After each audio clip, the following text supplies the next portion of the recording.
Hi, I'm Brooke Mabry. I'm a member of the professional learning team at NWEA. I'm recording this webinar from my home office in North Carolina. This is a series entitled Empowering Students as Owners of Their Own Learning. And today's topic is goal setting and progress monitoring.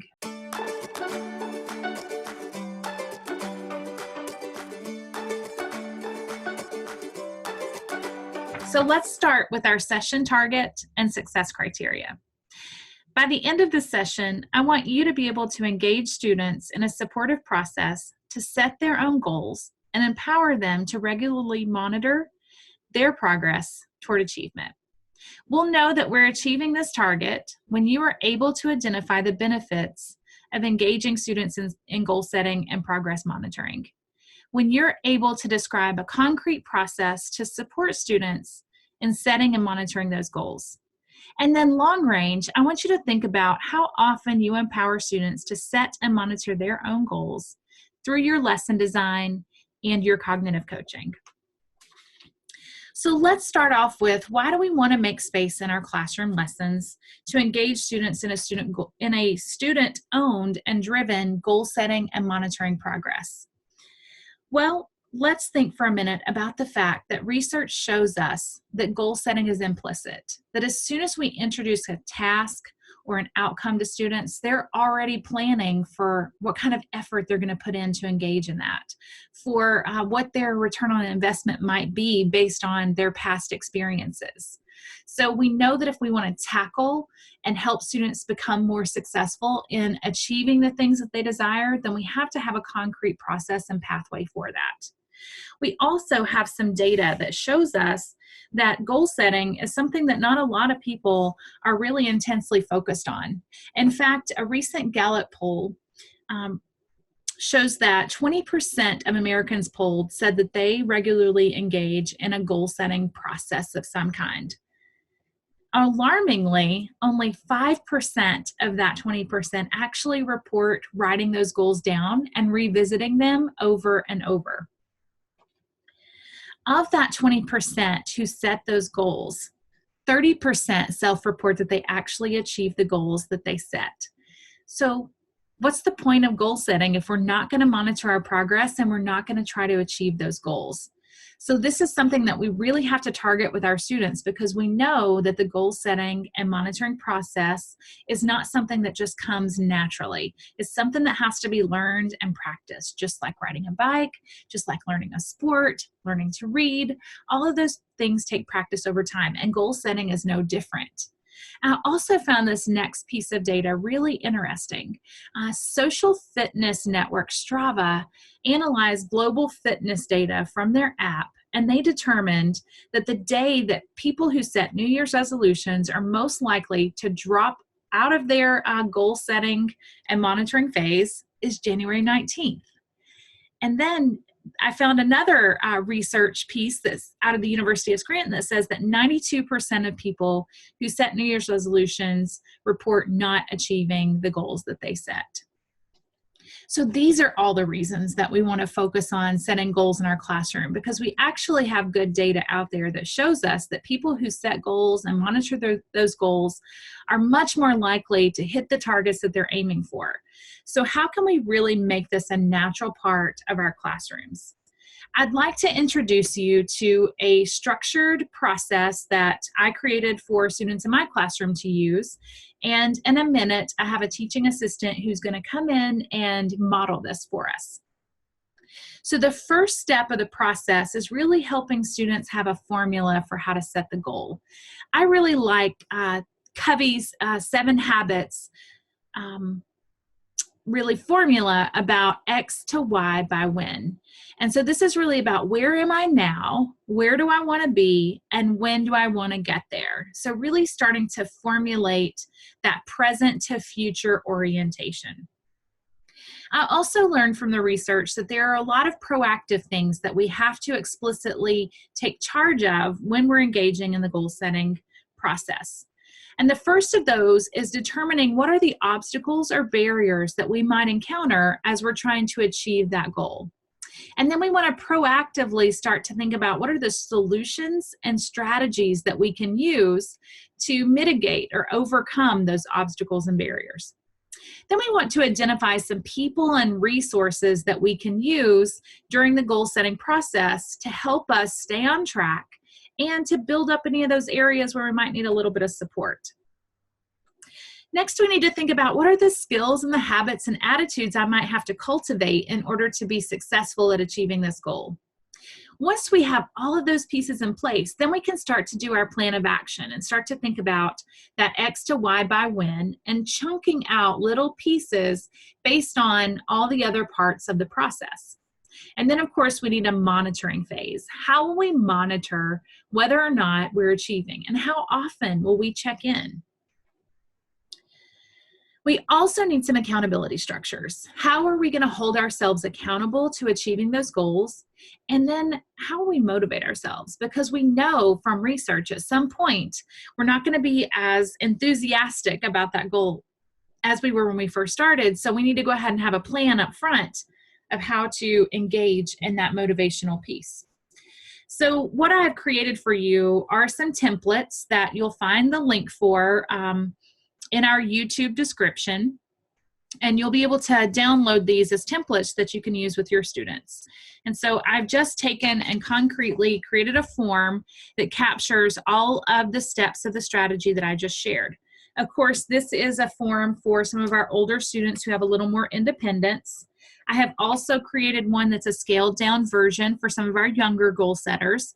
Of course, feel free to take these forms and adapt them, modify them to suit your needs of your learners. So I'm going to invite my teaching assistant to come join me, and we're going to model two types of goals that we can use this process to set for. Okay, Johnny, first, this is Johnny. He is a 4th grade student, and he is going to share with you some of his goals, one a long range, and second a shorter term goal that he's dealing with right now. Okay, Johnny, let's talk about that long range goal from X to Y by when. All right, what is it that you're wanting to accomplish? Save up $10,000 before college. All right, save up some money for college.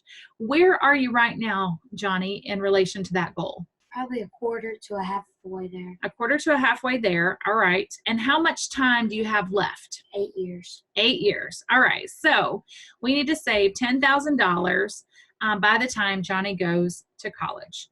Let's talk about some obstacles and barriers, Johnny. What are some of the obstacles and barriers you face to achieving this particular goal? I will be unemployed for the next 5 years. All right. Not having a job, not being able to get a job until you're 15 is definitely a barrier. What else? Probably wanting to spend the money. I would say that's definitely a barrier to saving, spending money. Okay, so let's talk about solutions and strategies. What are some things that you might do to proactively help you overcome those obstacles and barriers? Just probably not look at as much things as you like, so you won't want to go buy them. Go to the store less.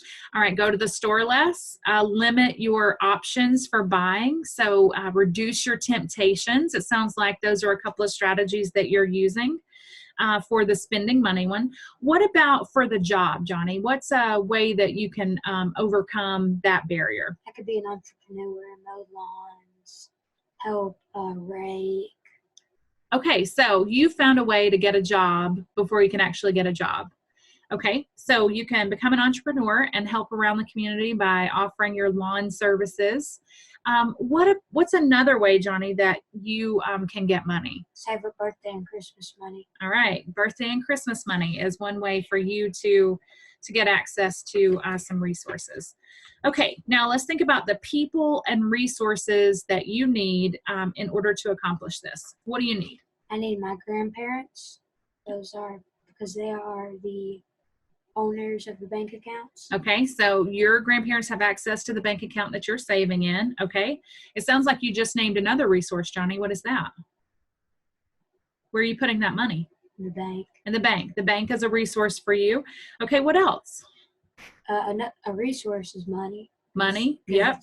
That's definitely one of your resources that you need. And what about your skills, habits, and attitudes? Skill, probably my work ethic. Work ethic. Okay, so you need a work ethic that says, I'm going to get this done. All right, what are some other habits and attitudes you need? Habits, probably just as soon as I get the money, put it in the bank. Okay, so making a plan to regularly deposit your money as soon as you get it so there's not such a temptation. What about your attitudes, Johnny? Positive, you need to stay focused All on the right, goal.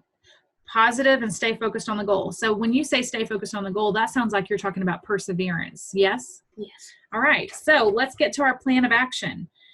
Your plan of action, which you've already kind of started, but the first step in your plan of action is you had to go and do what at the bank? Open a bank account. Had to open a bank account. And now what have you started doing? What's the next step? Saving money from birthdays and Christmas. Soon, what's your next step? Becoming an entrepreneur. Okay, becoming an entrepreneur and working as a lawn service young man. Okay, and then how are you going to monitor your progress? Check in with the bank every few days. Okay, so check in with the bank, monitor how much you're saving. What's another way that you can monitor your progress in terms of that plan of action? We kind of talked about you got this big amount of money that you're wanting to save. How can you start to chunk that down? See how much I need to save up every year for it to be close to my goal. Now, that's great. I think chunking and thinking about year limits that you want to hit along the way is definitely a way that you can monitor your progress. All right, how are you going to hold yourself accountable, Johnny? What are some of the strategies that you have for that? What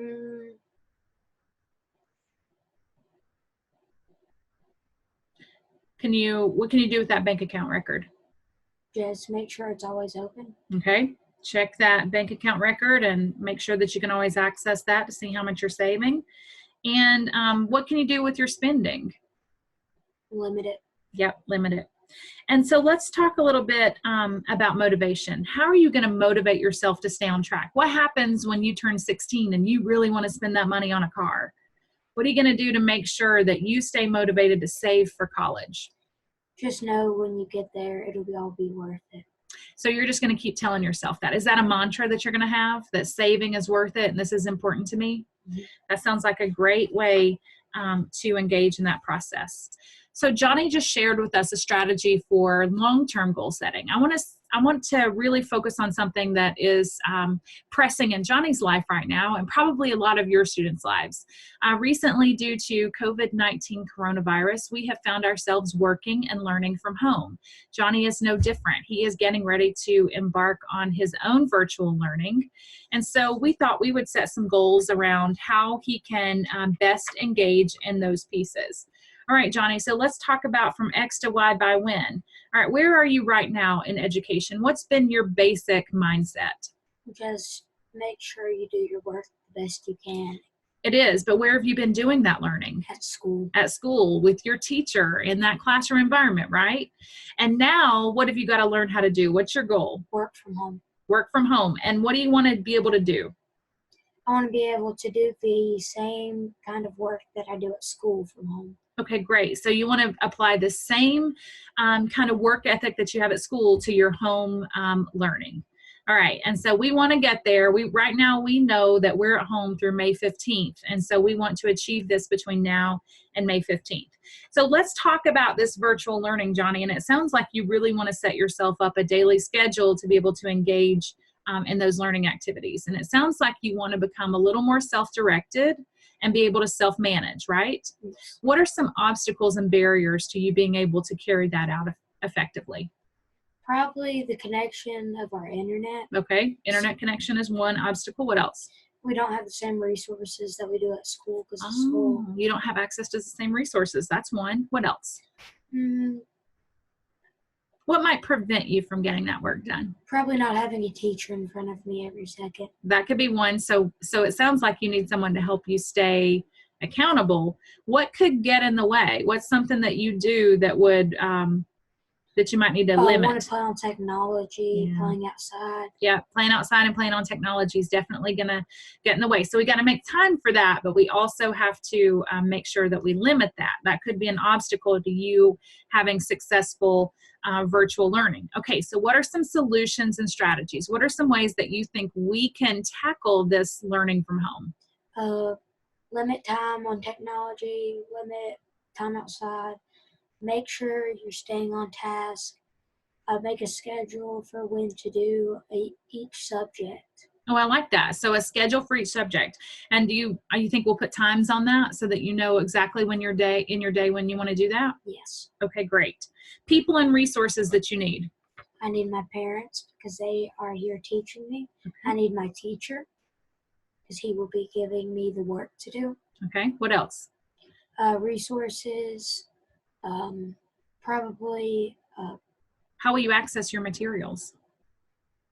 here at home. Here at home, maybe through your tablet or your Chromebook that was issued by school? Okay, great. Now, let's talk about skills, habits, and attitudes, Johnny. How are you going to get through this? My work ethic as a skill because I need to be able to work on my stuff, Mm-hmm. make sure I'm doing good. Yep. Habits, making sure I have all my time that I need limited. Yes. All right. So using those pieces. What about when you get stuck, Johnny? What are you going to do? Just have a growth mindset. Oh, I love it. A growth mindset. So are you going to say things to yourself to keep you positively motivated? Yes, I can do it. I can do it. And if I can't, I can reach out to those people you just listed, right? Your parents, your teacher, for some support. All right. So your plan of action is, first, we've got to do what? Set up a schedule. Set up a schedule. And then we have to do what?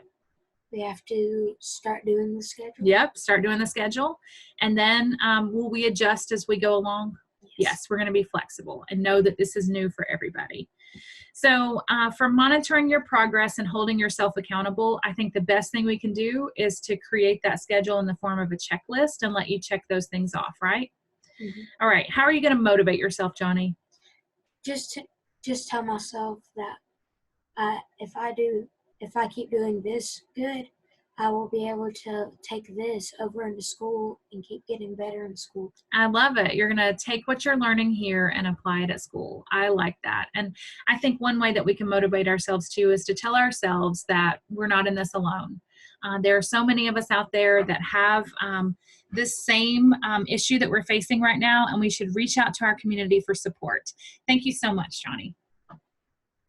So what I'd like to transition into now is sharing a couple more ways that you might use this particular goal setting process with your students.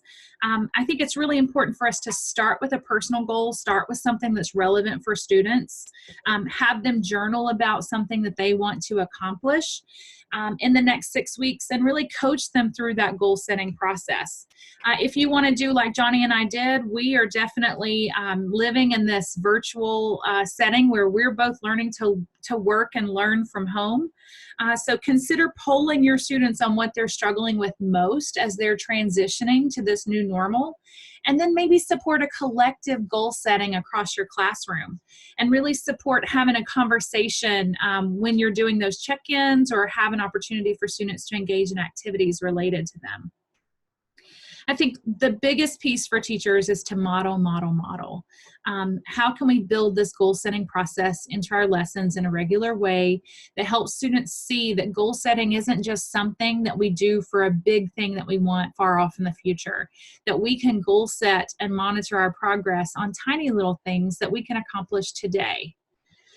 So as we start to think about building goal setting into our classrooms, I want you to remember that this is all about student empowerment. That choice and voice is so important to our students, that just like us, our students crave ownership. And what we find from research is that students are 3 times more likely to be motivated to engage in the things that they set up to do when they have choice and voice in those pieces. The relevance is so critical, but this process really helps our students start to get self-direction, to be able to self-manage, to self-regulate, to control that executive functioning. And all of that's really about self-efficacy, right? We know that self-efficacy is really high on John Hattie's list of positive impacts on student achievement. And so self-efficacy is also about building student confidence. And what we know is that the greatest predictor of future success is past success. Success breeds success. The more our students experience success, the more they want it. The more they're motivated to put in the effort.